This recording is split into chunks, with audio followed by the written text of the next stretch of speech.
Speaking of let's go, Buffalo saying we'll go somewhere else. The Buffalo Bills, listen, we've seen a lot of teams do this in the past.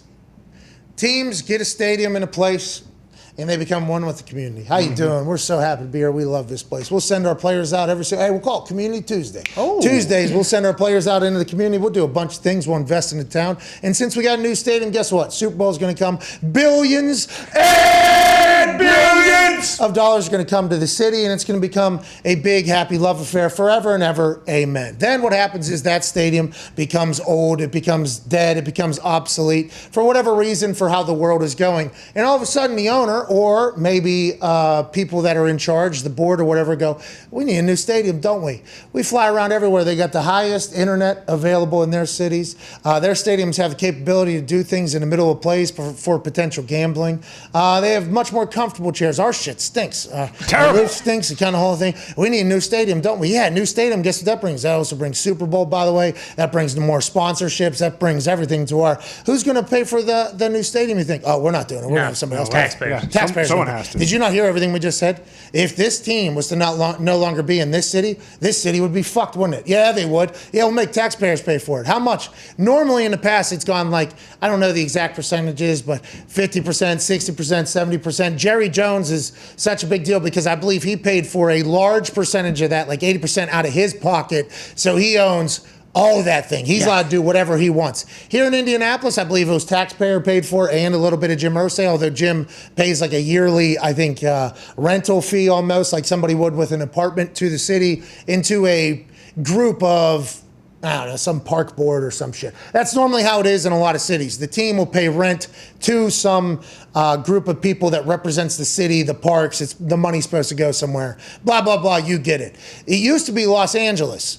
So, for instance, when the Colts were looking into a new stadium, it is alleged that Jim Irsay, who also has property or properties in Los Angeles, hopped in a helicopter just to maybe beat traffic. But the way the story was told in Indianapolis is that Jim Irsay was potentially eyeing some land in Los Angeles to potentially take the Colts to LA. This is before the Chargers and before the Rams got to LA. Because obviously the Rams did the same thing, the Chargers did the same thing. Every city that was looking for a new stadium basically said, we'll go to fucking Los Angeles. Now, Chargers and Rams are there. Everybody wondered, myself, where are teams going to threaten to go to force cities into getting a new stadium and investing in the team even more? We just got our answer. It's fucking Austin, Texas. Yeah. The same place that Elon went to, Rogan went to, all of California is moving to. It's pretty interesting that all of LA picked up and moved to Austin. Now the NFL is also picking up their ideals of moving a team to LA to Austin. Allegedly, the Buffalo Bills ownership group has threatened to move to Austin if there isn't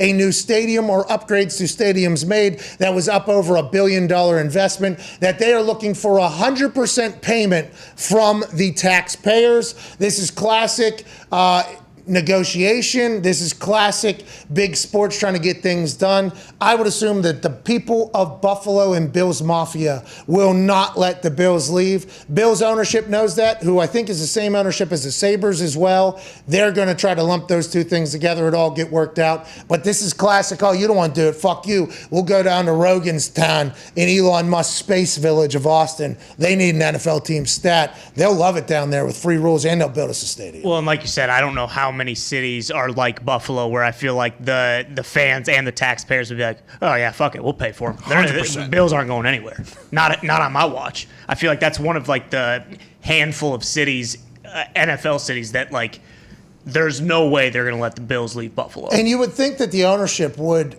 pitch in a little bit because they are going to see quite a return on this investment from the city. But this is the first time, I think, where they're like, nah, we think taxpayers should pay 100% of this thing.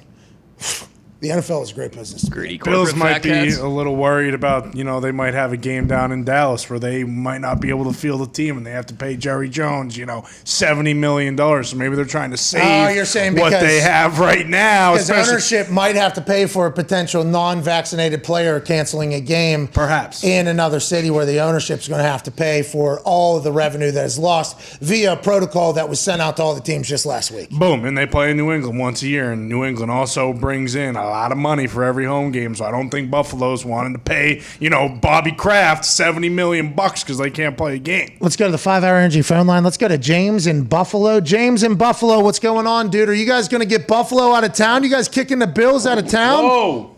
Pat, if the Bills leave, I just want you to know that there will be riots, all over Buffalo. It will not be good. The NFL will be tanked from there. It will not be good for Buffalo. We won't let them leave.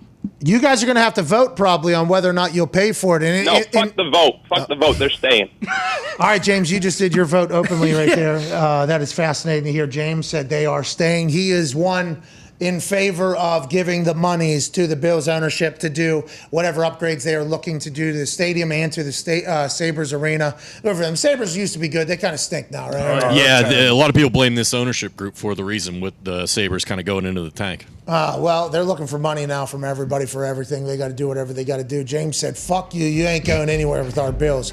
They'll have to vote.